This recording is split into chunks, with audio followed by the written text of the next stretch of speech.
Okay, welcome back to the latest episode of What's the Dill. Today we're going to do some top line news, a couple of current subjects, and then I'm going to talk about the 4 things that I've learned in my 4 years of marriage. So stick around for that if you want to hear a little bit of my perspective and what I've learned in the past few years of being married. It was just my anniversary, and I wanted to talk about some of the fun, crazy, amazing, awesome things about marriage and what I've learned. So, a little bit of top line news. I don't know if you've seen, but there's a lot of strikes going on. There's kind of this debate and this tension of workers versus corporations. There's a strike out in the auto workers, the UAW strike, in Missouri, in Michigan, in Ohio. There's a strike that just finished in Hollywood, the writer's strike, and there's now an actor strike going on. But there's a lot of strikes going on about work and corporations and unions. And this brings out a lot of different perspectives, which I find so interesting. So it's challenging to talk about. It brings up a lot of issues inside of us, money, trust with people who have the money that are given to us through work and what that means and workers' rights.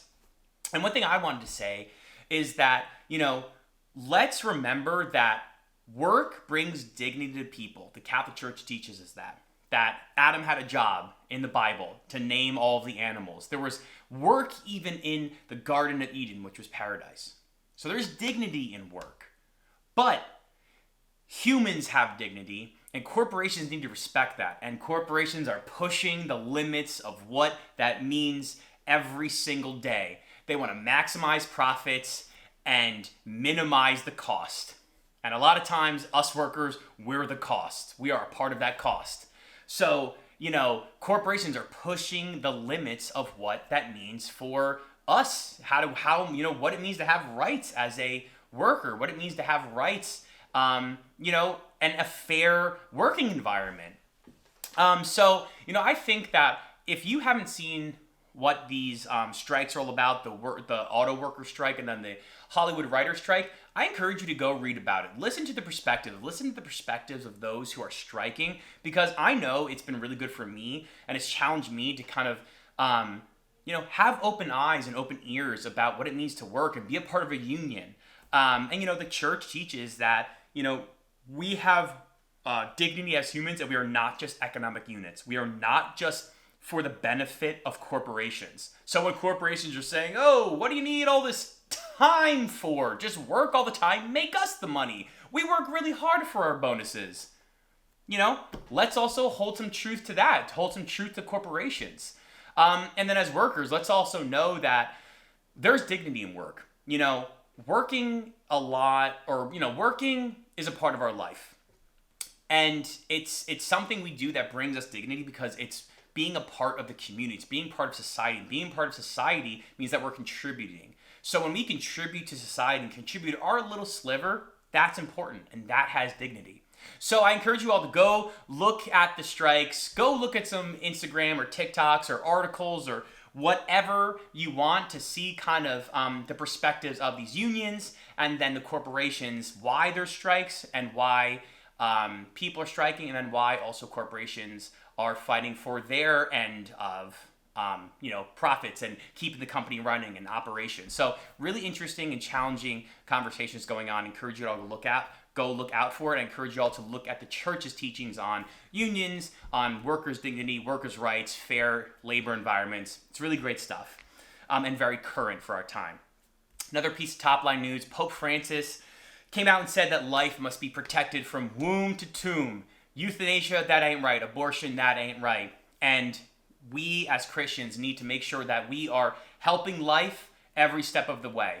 And I think it's important for the Pope to come out and talk about this because life issues are coming up all the time. When we hear about abortion, we hear about, before the child is born. But there's also a lot of stuff that happens after the child is born that we need to support mothers. We need to support mothers who are working really hard for their kids. And obviously, money and health benefits don't just grow on trees that you can pluck from. So our society needs to help mothers and help young families. Because, I have kids of my own. It's not easy. And thank you, God, we've been blessed. And it's still not easy to, raise kids in a healthy environment. So As Christians, we are called to protect life from womb to tomb, but we're also encouraged to protect life in that journey too. Let's not just forget that people have different perspectives on life. People have different upbringings, socioeconomic backgrounds, and they're not like you. Someone, you're listening to this, you're watching this, there's other people out there who are not like you. There's other people there who are not from the same state, the same socioeconomic background, the same class, the same race. Like, people are different than each other, particularly in America. We're a melting pot. And it's not fair for us to just say, hey, my life is the way it is, and I accept that, so why can't everyone just think and act exactly the way that I act? I had a kid. I did it. That's pretty, it's not that bad. Why would any mother have any trouble raising a kid? Guess what? People are different. People have different challenges, different issues, and we are encouraged to protect life and also to encourage the value and dignity of life, of all lives, mothers' lives, babies' lives, young children's lives. We need to encourage our societies and our governments and encourage our churches to help everyone every step of the way to get from womb to tomb, because life must be protected every single second. So I think it was really great that the Pope came out and said, like, hey, let's remember that our call is also to protect life and to value life and to promote life. You should read the article. Catholic News Agency came out and had a great article on Pope Francis talking about protecting life. And then a last little bit of top line news. If you're a football fan, then yeah, I got great, big, awesome news for you. The Dolphins are awesome. A little bit about me. I'm a Miami Dolphins fan. Now, you might say, wait, Pete, you grew up in New Jersey, didn't you? Yes, I grew up in a land of Giants and Jets fans. I've seen my friends who are Giants fans win 2 Super Bowls. Some of my friends who are Jets fans have miserable seasons every year, so okay, that was okay. But I was a Dolphins fan in the midst of not Dolphins fans. And it's been really hard. The Patriots when I was a kid, the Patriots won 19 out of 20 division titles when I was growing up. 19 out of 20 years, the Patriots, the best team in the division that my Dolphins are in. It's really hard, but this year is different. The Dolphins are on fire. If you are not a football fan, become a football fan and join the Dolphins bandwagon. We got a lot of room. We're really exciting. We got the best offense. They just scored 70 points on the Dolphins. And to see ESPN and people talk about how the Dolphins are awesome, I'm just like, whoa, what do I do with this? How do I even handle this information? Because I'm not used to the Dolphins being so great and seeing them on power rankings boards and seeing them be so great. But Tua, Mike McDaniel, Tyreek, all the defense, Christian Wilkins, everyone is just so fun to watch. It's brought me so much joy the past 3 weeks. And, I'm pumped for the Dolphins. Gotta be honest, I already looked up where the Super Bowl is. It's in Vegas, so I don't know. I don't know what God has for me. I don't know God's plans.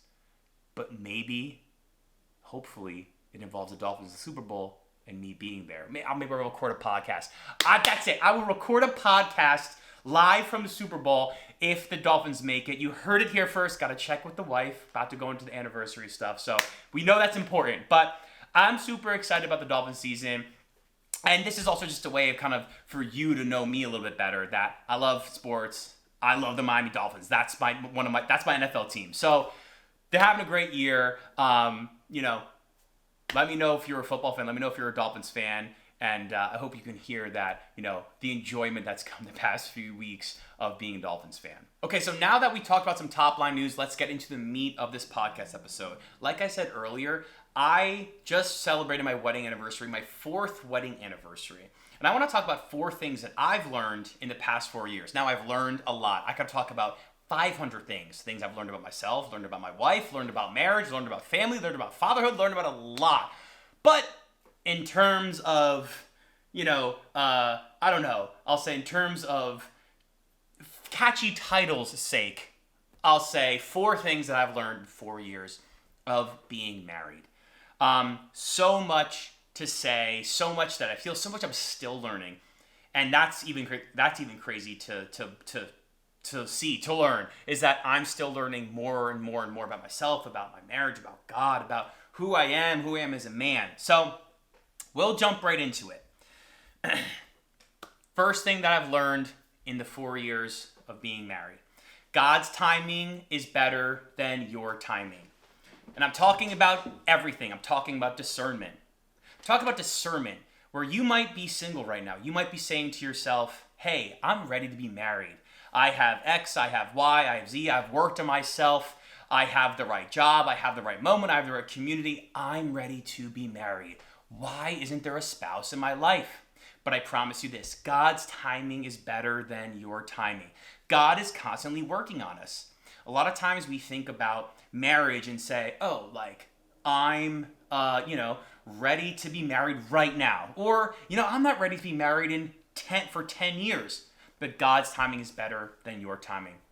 For me, I didn't really know where I was going to be married. I didn't really know how I felt about the timing. I wasn't one of those people that was like 22 and graduated college and said, well, now it's time to get married. I was not one of those people.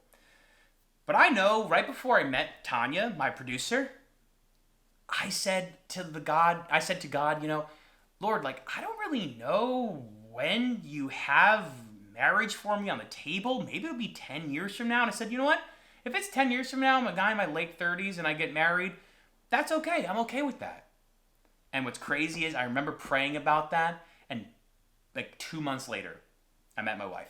2 months later, I met my wife, and it supercharged the process of, dating, courtship, engagement, marriage. So God showed me that his timing was better than my timing.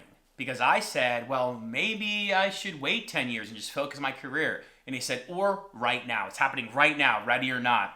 And I know a lot of times people have trouble waiting.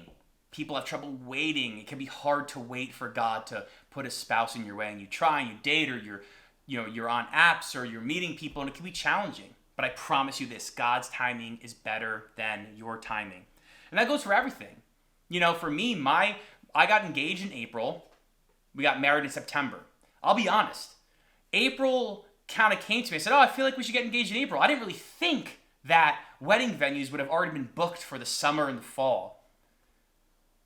I just said, all right, let's get engaged this Easter. That'd be a great time to do it. There was barely any wedding venues available. But there was one weekend on September 21st, 2019 at a great venue here in Texas in the Austin area. And people said, wow, that's a pretty short engagement. That's like 4.5 months. I don't know if that's pretty crazy. But we said, you know what? We just feel like we're ready. This is the time. We can get all the details done if we put our head down. Let's just do it. Let's kind of be crazy and get married really quickly. And we trusted that that's what God was saying to us. And we believed in each other, me and Tanya. And we got married. And guess what happened? 6 months later, a pandemic broke out. After we got married, that wiped out wedding venues and weddings across the country for 2 years. And everything we were looking at was in March 2020, April 2020, June 2020. And every venue said, oh, this is a great time of year. This is a great time. Oh, this is perfect. And people even said, oh, maybe you should wait a little bit and, get your ducks in a row and plan this perfect wedding and do it in April 2020. If we listened to that, we would have had our wedding completely different. And we had an amazing wedding that day, and it was perfect. And it was a perfect day, and we loved it. And people came everywhere, and we celebrated this awesome wedding. And it's what we felt like God was saying to do. Yeah, get married in September 2019. We could have never imagined that a pandemic would have happened. So God's timing was better than our timing, better than society's timing that was saying, hey, you should probably wait a year engagement, Why? We were ready. We made the details happen, and we felt like that's what God wanted us to do. And so it was perfect. Again, it was a perfect example of why sometimes what society says isn't what God is saying, but God's always got a better plan. And then, something I'm constantly learning on this about, God's timing is everything with career and work and housing and all these things. Like, I'm learning still this very moment to trust God more and more with my career, with what BackSeat Media and what's the Dill podcast, what all these things mean and how I can keep doing them and how it can be a part of my future. And also housing and where we're planting roots. These are all questions that are on my mind and on my heart. And trusting that God's timing is, better than my timing for these things is a challenge for me. So not just about spousal stuff, but also, earthly things and details. I've learned that God has a plan for my life and he's carrying it out every day. And I need to trust more and more and more that he's writing the script of my life and that he's the greatest script writer that ever happened. And I encourage you to trust in God's timing and that he has the plan. He has a plan for your life, and it involves details in your life. It involves people in your life. It involves the wants of your life. And that's what I've learned. Second thing I've learned, you're playing the infinite game. Do not be afraid to communicate the things in your heart, the things that you're feeling, the things that you're thinking, because you're playing the infinite game. Divorce is not an option. Like, I'm saying it.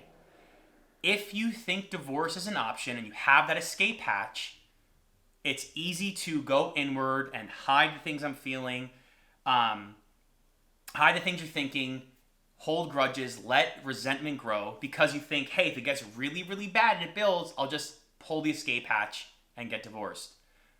Marriage is about playing the infinite game. Yeah, 50, 60, 70, 80 years, I don't know how health advancements are going to go. So maybe we have 80 years married together. Maybe like 70, 50. But I've had to learn how to communicate what I'm thinking clearly to Tanya. I've had to learn to express that things affect me, that I actually am affected by words that are said to me, or my environments, or my life. Like, I actually have emotions about them. I'm not just packing them away. I've learned that I have to communicate what I'm thinking and figure it out. You have to communicate and figure out the problems. There's going to be challenges. There's going to be problems. There's going to be issues that come up in your marriage. Guaranteed. Guaranteed. There are going to be issues in your marriage. If you just got married and you have no issues, issues are coming. If you're not married at all and you think it's all going to be great, issues are coming. If you've been married for 10 years, you probably know issues came, and there's going to be more that are going to come down the road. Issues, challenges, problems are going to arise. You have to be a team together, and you have to figure it out, and you have to communicate clearly what you're thinking. And sometimes it's just like, hey, when you said this, it made me feel sad or depressed or angry. Or when you treated me like this, it made me feel upset or maybe feel insecure. Or, I didn't like the way you spoke to me in that way. And then that also comes back to, hey, Pete, when you spoke like this, it made me feel bad. When you spoke like that, it made me upset, or, whatever it is. I'm not perfect. And so what I've learned is that it's the infinite game. Figure it out now.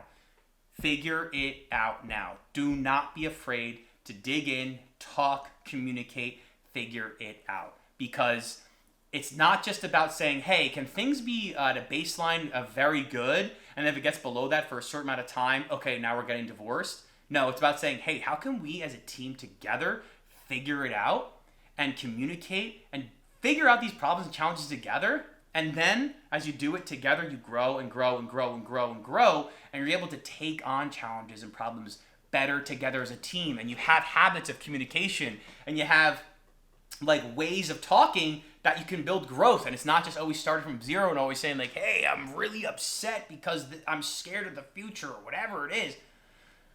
But you're able to express yourself and able to talk. I've learned that I've been able to talk more clearly and communicate what I'm feeling more clearly, and that's helped alleviate problems. That's helped stop problems in its tracks. That's all been able to help us grow, not even have problems that things maybe that things would have been problems a few years ago. So play the infinite game. Marriage is an infinite game. Do not have an escape hatch. Figure it out now. Guys, have the courage and have the humility to talk to your wife and figure it out. Women, God bless you. Support your guys and support your guys in helping figure these out. And please give us some grace to know that's not so easy just to talk about all these emotions and all these things that we're feeling, and that, society sometimes has programmed us to not feel these things so deeply. So give us some grace, but figure it out together. Number 3 thing I've learned in 4 years of marriage: keep God at the center of your life. Keep God at the center of your marriage. God is the source of your strength. God is the source of your strength, not you. For guys out there, you might think, hey, I'm really strong. I can do this. My will is strong. So that's why my wife's going to marry me, because my will is strong. Wrong. Your will might be strong, but it will run out. Your wife should marry you because she knows that your strength comes from God. That God is the source of your strength, not just you. I've said this. I love being, I'm into, being physical and, weights and being healthy, but it's not important. It's not as important that my wife sees me that I'm going for runs and lifting weights as it is for her to see me pray. I've said that when times I realize and I've learned that my wife needs to see me praying to know that my strength and my wisdom is coming from God, that I'm discerning my life through God. So, fellas, open your Bible, go to adoration, go to church, go to confession. Your wife needs to see you acting holy and chasing after God. Not saying you have to be perfect, but your wife needs to know that you are discerning your life and where your family should go and what you should do through God, not just your strength. Because I know as a guy, it's easy to say, hey, I am so good, I am so smart, I'm just a catch. And you know what? I'm out here, you know what? I'm gonna keep coasting on my talents and my charm. I promise you the charm runs out, the talents have a limit, the good looks fade. I got little wrinkles right here. The good looks fade. But God's strength never runs out. And we need to rely on God's strength for our families and for our lives. So that's something I've learned, and that's been a really, really hard pill to swallow because I want my family to know that I'm super strong. And I do think I have great willpower. And I think that plays into the Christian life too, is having the willpower to keep being consistent in prayer, consistent in service, consistent in sacrifice. But most of all, my family needs to know that Christ is the center of my life, the center of my marriage, the center of our family, and that's where we're running to. We're not being led by me because I'm so strong. We're being led by Christ, and my willpower is used to follow God's voice. And then that sets the standard for how our wives, how our families pray, live our lives, and then the traditions of our family.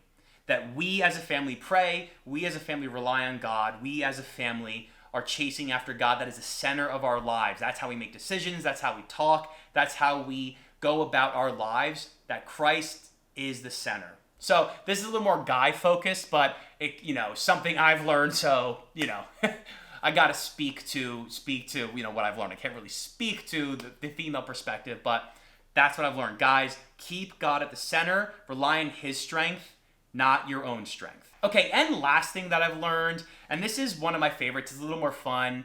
Don't skip dessert. Now, what does that mean? You go to a restaurant, you're with your wife, you're on a date night, you worked all week, it's Friday night, you got a sitter, you're paying a sitter, you go to a restaurant, you wait in line, it was a little bit more expensive than you want, and you're sitting there, and you're saying, oh, we gotta pay the sitter if we wait another hour, it's gonna be longer, we're gonna pay her more, the dinner, the entree's a little expensive, the drinks were more expensive, a little smaller than you thought, you're sitting there and you're saying, oh, should we pay for it, what's the budget this week? Oh, everything is telling you just to skip the dessert. My motto is, don't skip the dessert. Order the dessert. When you're out with your wife, order the dessert. Wives, when you're out with your husbands, order the dessert. Have fun. Don't be scared to have some fun. We have to trust that God is carrying out the details of our lives, and God is like leading our lives and our families. And so it's so easy to get concerned with the business of life and budgets and this and that, all important. But that can also become a master, where it's just like the budget is this, the babysitter is this, the timing is this, we have to do this, I have to get back because of we have to spend on this. But sometimes it's fun to just be spontaneous and get the dessert. Just get the dessert, enjoy life, enjoy the quality time together. Don't be scared to just say, you know what? Let's just get dessert. Let's just enjoy it and enjoy the dessert together, the sweets. Maybe it's a little bit unhealthy for you. Maybe it's a little bit over budget. Maybe it's, gonna hit the, spend a little more time at the restaurant. You have to pay the babysitter a little more. But that quality time and those moments you have together are so worth it. I think back the past few years of my marriage and the past few years of my relationship with my producer, Tanya. And it's like all these little moments that are fun and spontaneous and quality time and going on hikes and restaurants and traveling and little moments in our apartment and sitting together and all these moments that weren't planned and some planned. But it's all about being together and being in the moment and spending this quality time. So as important as the business of life is and important as budgets are, and as important as future planning is, and those are important, don't get me wrong, don't skip dessert. Do not skip dessert. Just enjoy it guilt-free. Just do it and enjoy the moment together and just have the quality time and know and trust that God is taking care of the details of your life. God is the CEO of our lives. Let's trust that He's looking out for us so we can have dessert sometimes. Not every single day. Desserts are ruined when you have dessert every single day. It's a special treat. But when you're out with your wife, when you're out with your husband, have the dessert. Do not skip dessert. Okay, that's it for me today, y'all. Thanks for watching. Thanks for checking in and listening to some of the things I've learned in marriage and some of the news that's happening in the world. I hope you enjoyed it. I hope you enjoyed listening to my perspective on some of these things. I know I had a lot of fun making it. Please reach out with any of the things you've learned in marriage or relationship or any of the thoughts you have on your discernment. Reach out to me. Tell me what you think. If you're looking for a spouse, tell me your experience. I'd love to hear your experience and maybe where I can learn about some of that experience that you're having. So reach out to me, comment, tell me what you think, and I'd love to hear from you. Thank you all for watching. Talk to y'all soon. Peace. Bye.